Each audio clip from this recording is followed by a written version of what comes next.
zuhud. 8 tokoh tabi'in yang zuhud sudah juga kita bahas. Maka kali ini kita masuk pada kategori para ahli pedang dan pena. Tentu kalau mendengar kategorinya itu Bapak Ibu, kita bisa meraba dan merasa bahwa tokoh-tokoh yang selanjutnya para tabi'in yang akan kita kaji ulang riwayat dan biografinya itu adalah para panglima perang yang juga para guru, karena memang ahli pedang dan ahli pena. Nanti ada para ahli fikih Mekah, nanti ada para ahli fikih Kufah, nanti ada para qurra, para membaca Al-Quran. Nah, di ahli para pedang dan pena ini, maka ada paling tidak 10 orang tokoh tabi'in.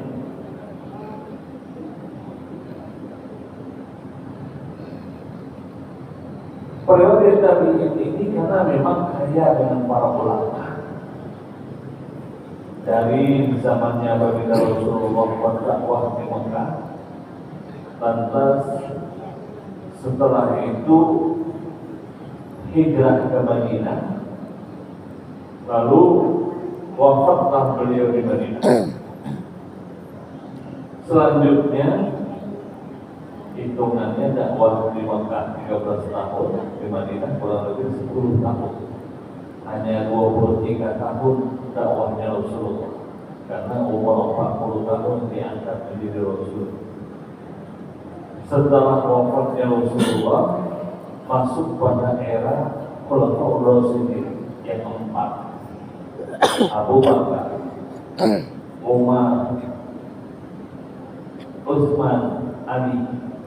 Ini masuk dalam kategori hitungan Khulafaur Rasyidin yang kurang lebih pemerintahannya, kekuasaannya itu kategori 30 tahunan. Karena memang ketika Abu Bakar hanya 2 tahun, yang lama itu Utsman dan Ali masa peralihan.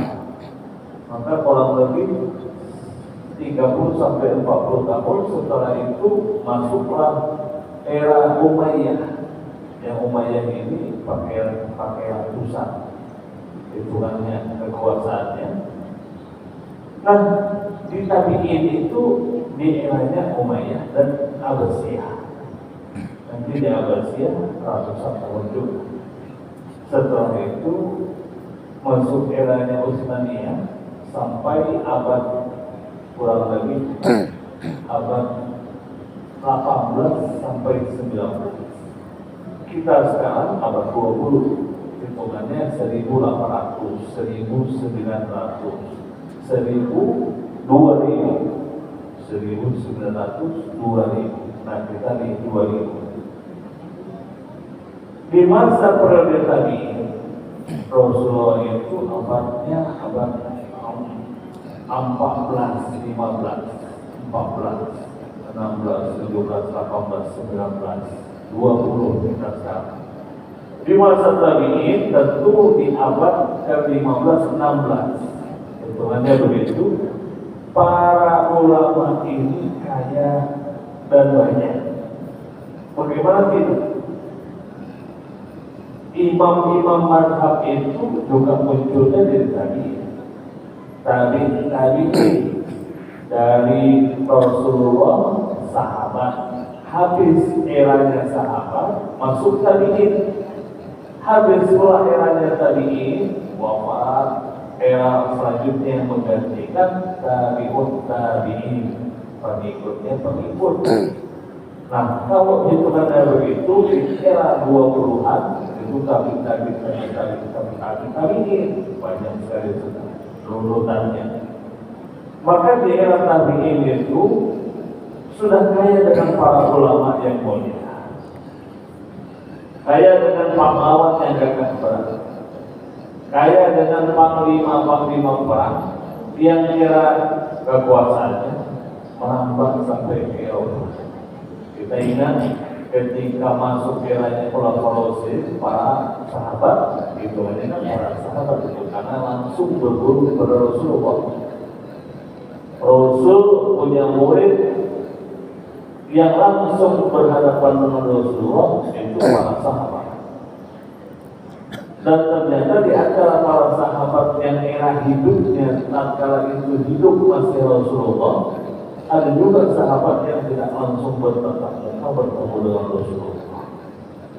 Kita ketemu, tapi eranya era Rasulullah. Tahunnya saat itu Rasulullah masih hidup. Ada juga sahabat eranya era Rasulullah, namun saat Rasulullah akhir hayatnya beliau. Jadi sahabat tadi masih lagi kategori bayi, anak-anak. Apa ini dikatakan kategori sahabat? Karena memang tidak mungkin bersahabat dengan yang sepuh umur 63 sementara dia baru saja dilahirkan. Nah, ini kategorinya tabi'in.